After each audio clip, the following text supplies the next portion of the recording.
Masih bersama saya di Konspirasi Prabu. Ini segmen agak sedikit panas nih, Bang.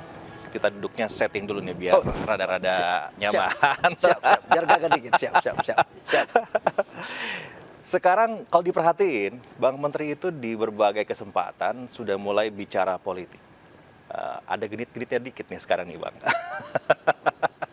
Bukan hanya bicara investasi oh udahlah itu jempol. Tapi juga bicara politik juga sekarang Bang Menteri juga curi-curi kesempatan. Dari mulai penundaan, satu, masih solid nih Bang, masalah penundaan. Ide waktu itu Menyampaikan aspirasi sebagian pengusaha. Boleh dong, aspirasi. Waktu itu menyampaikan aspirasi sebagian pengusaha di saat pandemi. Bahwa ada sebagian yang seperti yang saya ngomong dulu itu. Ya, jadi ada konteksnya, ada setting waktunya juga gitu ya Bang. Ya. Kalau ada yang banyak setuju, nggak apa-apa juga, demokrasi. Namanya juga demokrasi. Kalau ada yang nggak setuju ya nggak apa-apa demokrasi juga. Bisa diterjemahkan ya sama pemirsa di rumah. Yang penting dalam koridor konstitusi. Yang penting dalam koridor konstitusi. Itu wajib. Iya wajib, negara kita negara hukum. Nggak boleh di luar konstitusi, harus dalam konstitusi. Kalau belum dalam konstitusi, ya bagaimana caranya dalam konstitusi? Namanya juga kita kan cari jalan ya. Itu apa namanya? Mas yang bilang bukan ada saya. Jalan menuju Roma itu banyak gitu ya. Yang kedua nih Bang, nama juga Abang sudah mulai sebut-sebut nih biasanya.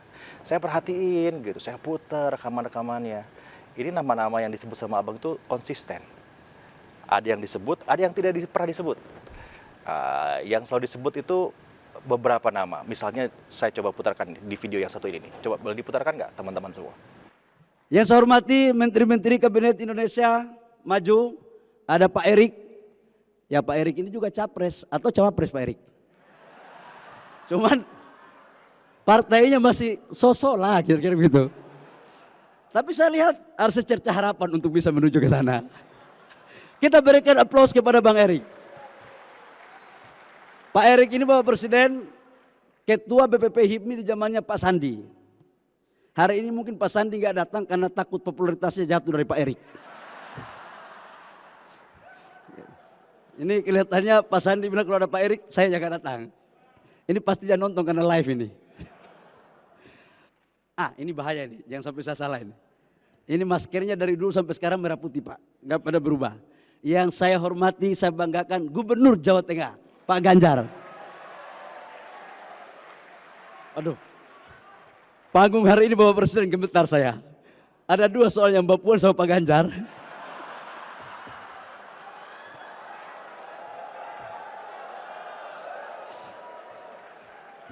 Tapi tadi Pak, saya lihat Pak Ganjar sama Mbak Puan jalan berbarengan menjemput Mbak Puan. Insya Allah mungkin kalau tidak salah satu mobil Pak. Saya bilang kemesraan ini janganlah cepat berlalu. Semua ini harus terjadi untuk rakyat, bangsa dan negara, untuk kesejahteraan kita semua. Kalau nggak salah yang hadir di situ tuh ada Pak Ganjar sama Pak Erick Thohir. Ini sering kali Abang sebut berkali-kali di berbagai macam kesempatan. Saya salah nggak sih ngomong kayak gitu?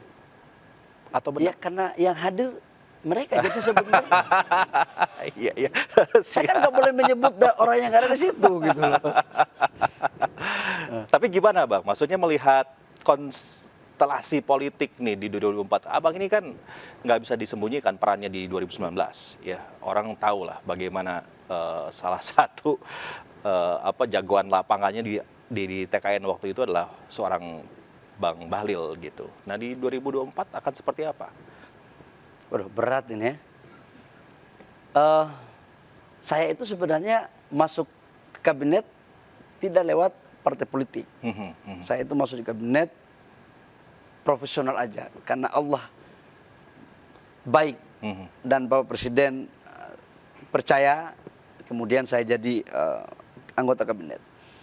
Kalau pengalaman saya dulu di 2019 ketika saya menjadi direktur pemenangan untuk anak muda TKN. Karena di 2019 jumlah pemilih anak muda dari 17 tahun sampai dengan 40 tahun itu 51%. Mayoritas. Mayoritas. Dan di 2024 pemilih 17 tahun sampai dengan usia 50 tahun itu bisa mencapai kurang lebih 60%. Ini petanya. Jadi market ini harus dikuasai oleh calon presiden. Nah, saya waktu itu di HIPMI karena yang hadir adalah acara Munas HIPMI tadi itu. Ada Pak Ganjar, ada Pak Erik yang notabene senior HIPMI. Dan Pak Ganjar juga dalam berbagai acara HIPMI hadir waktu itu. Ya saya sebut mereka lah. Saya kan nggak boleh sebut orang lain yang ada di situ kan. Gitu. Nggak boleh. Tapi karena waktu itu saya ngomong Sandi juga, ada Sandi kan. Sandi mantan ketua umum HIPMI gitu. Disebut juga ya Sandi? Saya sebut sekalipun dia nggak ada. Karena dia mantan ketua umum. Ya. Dia mantan ketua umum. Ada Fatsum di HIPMI itu, senior HIPMI mantan ketua umum itu harus disebut. Nah kalau kaitannya dengan 2024, siapa yang punya peluang? Saya sendiri belum tahu karena koalisinya kan belum solid, semuanya memunculkan, mendeklarasikan nama-nama siapa-siapa aja. Tapi yang muncul kan banyak, ada Pak Prabowo dari Gerindra ya, ada dari Ganjar ya, dari munculkan juga ada Anies, tapi saya juga belum tahu partainya yang aslinya yang mana, kan kita masih belum tahu. Tapi pikiran saya pikir ke depan, siapa yang bisa memenangkan pertarungan adalah pertama, dia harus clear dengan anak-anak muda. Harus bisa garap anak-anak muda. Harus bisa garap anak muda. Begitu dia tidak bisa garap anak muda, susah itu barang. Karena marketnya 17 sampai 50 tahun itu hampir 60%, bos. Bonus demografi itu ya, Bang? Iya. Satu. Yang kedua, menurut saya, rakyat ini ke depan udah pintar. Kalau dulu kita masih, mohon maaf, masih bisa dengan gaya orasi. Masih dengan gaya tagline. Sekarang beda ya? Sekarang, anak-anak muda sekarang pintar. Mereka tahu kok antara apa yang diomongkan dengan apa yang diperbuat. Kalau beda, kontraproduktif, mereka udah bisa nilai. Yang ketiga, pemilih ini kan tidak semuanya kelas menengah. Jadi ada kelas saudara-saudara saya di desa-desa, ada saudara saya di ibu kota kabupaten, provinsi, dan ada di ibu kota negara. Itu segmentasinya.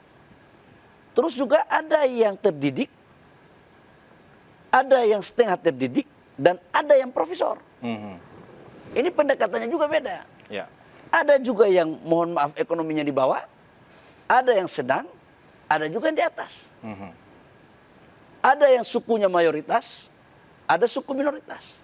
Ada agama mayoritas dan ada agama minoritas. Ini adalah variabel-variabel yang mempengaruhi kecenderungan untuk pemilih itu memilih kepada calon siapa. Itu kalau saya. Tapi artinya bahwa anak muda itu aset untuk pemilu ke depan. Abang setuju ya bahwa harus calon yang seperti itu ya? Biar mesum potong kucing, kalau ada calon yang tidak menggarap anak muda dengan baik, saya tidak bermaksud mendahului keunggulan Tuhan, kecenderungan dia untuk menang lebih besar, itu mungkin susah. Karena 60% kan anak muda. Ya, betul. 60% anak muda. Bang. Dan tidak hanya itu, kalau hanya capres yang cuman pidatonya seperti pidato hanya orang cerdas semua, nanti pemilih tamatan SD yang sudah umur 17 tahun nggak pilih nanti. Nggak paham. Nggak paham, jadi harus bahasanya juga harus yang mendarat. Ya gayanya gaya belusukan, ya mau gimana lagi.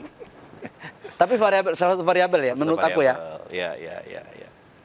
Pak Presiden Jokowi itu tingkat kepuasan publik 70% lebih. 74% sampai sekarang.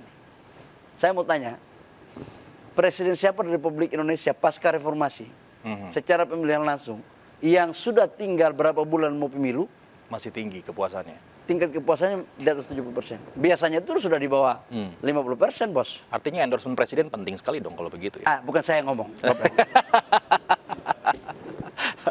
Tapi Bapak Presiden saya dengar sering sekali, senang sekali ngobrol tentang politik dengan Bang Menteri ini. Informasi dari mana itu? Oh, ada yang bilang, tapi betul atau tidak, Bang? Mungkin nggak begitu karena saya bukan ketua umum partai kali ya. Wah. Tapi kalau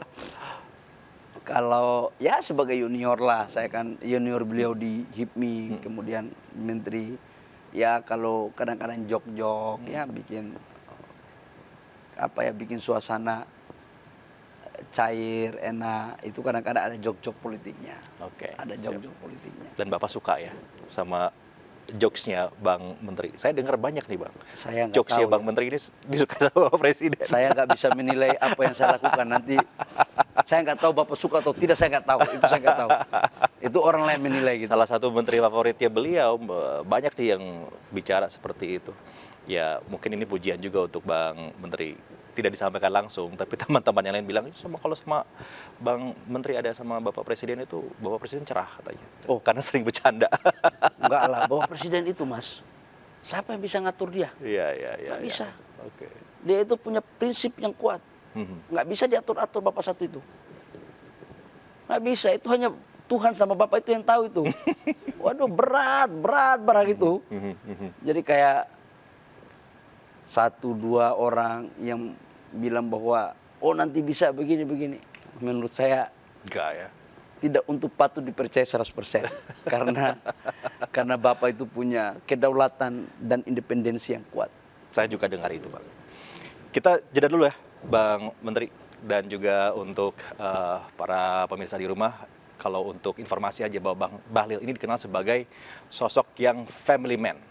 Saya lihat juga Instagramnya, wah gendong-gendong putra gitu kan, dan nggak lupa bahwa harus kembali ke keluarga walaupun sesibuk ini ya. Ini seseorang yang membawa investasi 1.200 triliun, tetapi kalau sudah dengan anak ini bukan lagi kayak menteri. Kita akan bahas seperti apa figur seorang Bang Bahlil di mata orang-orang terdekatnya. Jangan kemana-mana, tetap bersama saya di Konspirasi Prime.